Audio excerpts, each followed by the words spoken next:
ሰላም እንደምን ቆያችሁ ውድ የአንከር ዜና ቤተሰቦች፣ ሰላም ፍቅር ጤና ባላችሁበት ድረስ እያልን የሰዓቱን ዜና ይዘን ቀርበናል። አብራችሁን ቆዩ። በትግራይ ክልል የምንልከው በጀት ሙሉ ለሙሉ ለወታደሮች እየዋለ ነው ሲሉ ዶክተር አብይ አህመድ ተናገሩ።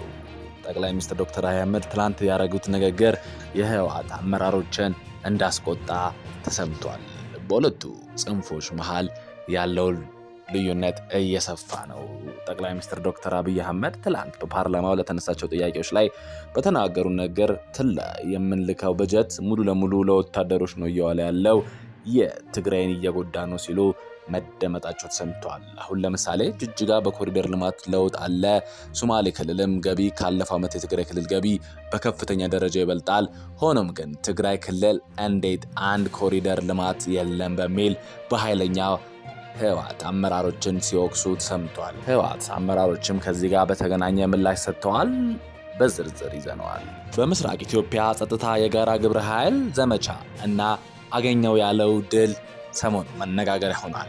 የምስራቅ ኢትዮጵያ የጸጥታ ኃይል ግብረ ኃይል ዘመቻ ባደረገው መሰረት በድሬዳዋ በሶማሌ ክልልና በምስራቅ ሐረርጌ ሲንቀሳቀሱ የነበሩ ያላቸውን የኦነግ ሸኔ የራሱን ኦሮሞ ነጻነት ሰራዊት ብሎ የሚጠራ ቡድን ሰዎች ላይ ጥቃት መፈጸሙን አስታውቋል። ግብረ ኃይሉ በዘመቻው ከገደላቸው የቡድን አባላት በተጨማሪ 23 ታጣቂዎች መማረኩን ግብረ ኃይሉን ወክለው የድሬዳዋ ከተማ ፖሊስ አዛዥ ኮሚሽነር አለሙ ሙጉራ ተናግረዋል። ሆኖም ግን ከኦነግ ሸኔ አመራሮች መሃል ይሄ ውሸት እንደሆነ እየተናገሩ ነው። በሁለቱም ወገኖች ያሉትን ነገሮች ሰብሰብ አድርገን ለእናንተ ለውድ ተመልካቾቻችን ይዘን ቀርበናል። በሌላ ዜና ኢትዮጵያና ኤርትራ ለምን ተጋጋሩ ለሚለው ጥያቄ ዶክተር አብይ ትላንት የሰጡት ነገር ብዙዎችን እያነጋገረ ይገኛል።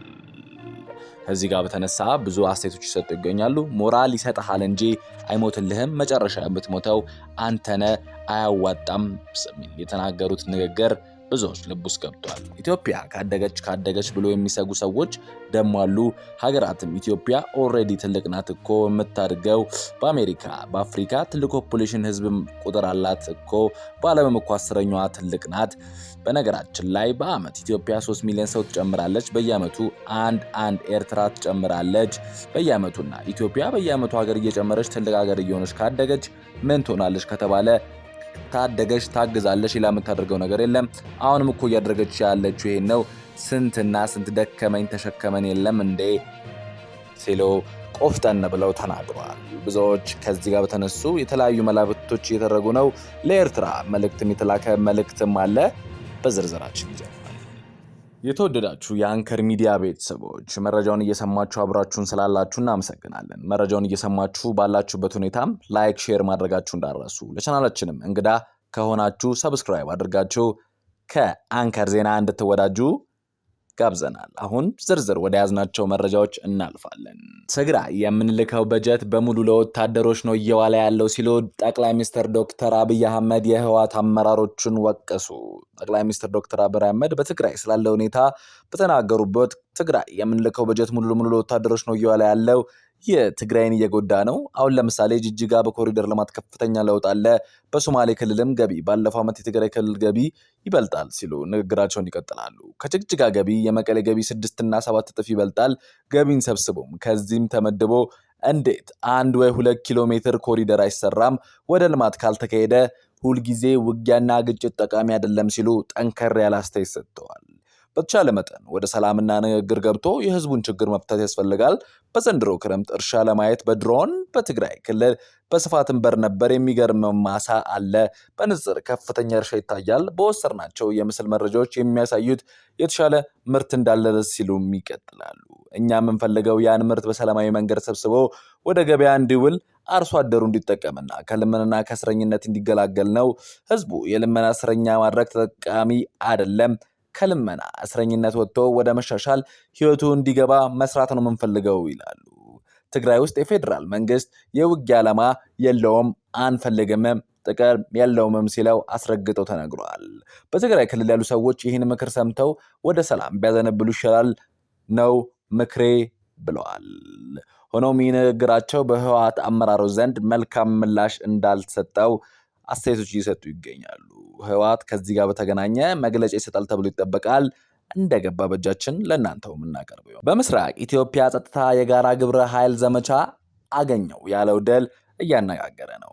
በምስራቅ ኢትዮጵያ ጸጥታ ግብረ ኃይል በድሬዳዋ በሶማሌ ክልል በምስራቅ ሐረርጌ ሲንቀሳቀሱ ነበር ያላቸውን የኦነግ ሸኔ ያላቸውን የራሱን ኦሮሞ ነጻነት ግንባር እያለ የሚጠራውን ቡድን 43 አባላትን መደምሰሱን አስታውቋል። ግብረ ኃይሉ ባወጣቸው ከደመሰስናቸው የቡድኑ አባላት በተጨማሪ ሌሎች 23 ታጣቂዎች መማረኩን ግብረ ኃይሉ ወክለው በድሬዳዋ ከተማ ፖሊስ አዛዥ ኮሚሽነር አለም ሙገራ ተናግረዋል። ኮሚሽነሩ እንዳሉት ቡድኑ ካለፈው መስከረም ወር ጀምሮ በኢንዱስትሪ ተቋማት ላይ ጥቃት ለማድረስ አቅዶ ምዕራብ ሐረርጌ በኩል አቋርጦ ወደ ክልሉ የገባው ግብረ ኃይሉ የመከላከያ ሰራዊትን ጨምሮ 7 የጸጥታ ኃይሎች በማስተባበሩን የገለጹት ኮሚሽነሩ አለሙ በቡድኑ ላይ የማያዳግም ያሉት አጠቃላይ እርምጃ መወሰዱን ለድሬዳዋ ክልል ቴሌቪዥን ጣቢያ የሰጡት ተናግረዋል። ምስራቅ ኢትዮጵያ የጸጥታ ግብረ ኃይል እያከናወነ ባለው በዚህ ዘመቻ ግብረ ኃይሉ ወገን ስለደረሰ ጉዳት ኮሚሽነሩ በመግለጫቸው አላነሳም። ነገር ግን በታጣቂ ቡድን ላይ በተወሰደው የተባለው በዚህ እርምጃ ከተማረኩ ታጣቂዎች በተጨማሪ ታጣቂ ቡድኑ ይጠቀሙባቸው የነበሩ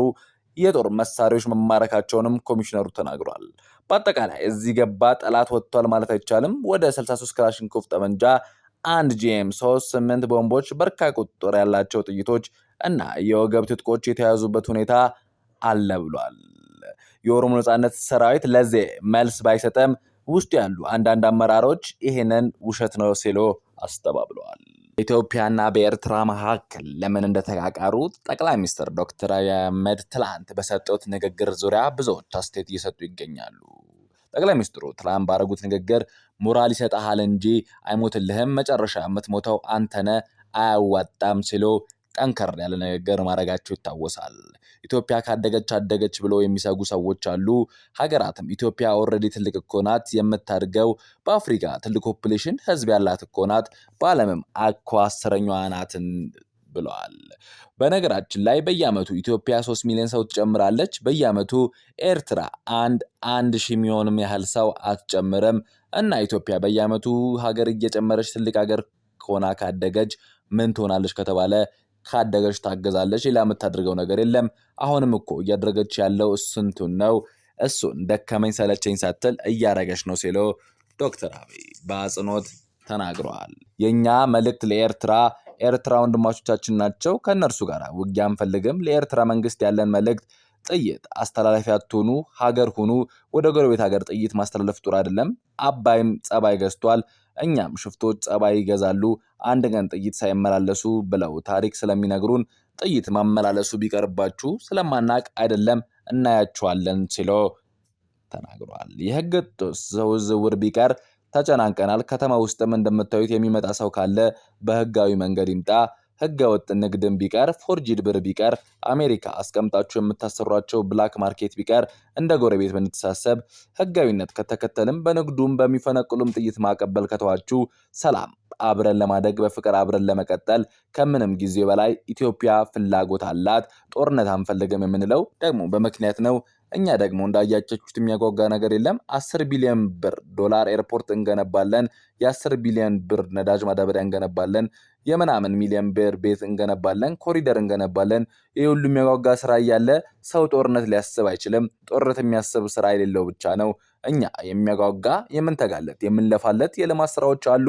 ከማንም ጋር መዋጋት ፍላጎት የለንም ሲሉ ዶክተር አብይ አህመድ ትላንት ባደረጉት ንግግር በጀብደኝነት አወርተዋል። በዚህ ንግግራቸው የኤርትራ አመራሮች ጥሩ ምላሽ ሊሰጡ እንደማይችሉ ይገመታል። መግለጫም ይኖራል ተብሎ ይጠበቃል። ከዚህ ጋር በተያያዘ መረጃው ሲደርሰን ለእናንተ የምናቀርበው ይሆናል። የተወደዳችሁ የአንከር ዜና ቤተሰቦች ለሰዓቱ የያዝናቸው ዜናዎች እኚህን ይመስላሉ። የዩቲዩብ ገጻችንን ሰብስክራይብ፣ ሼር በማድረግ ተባበሩን።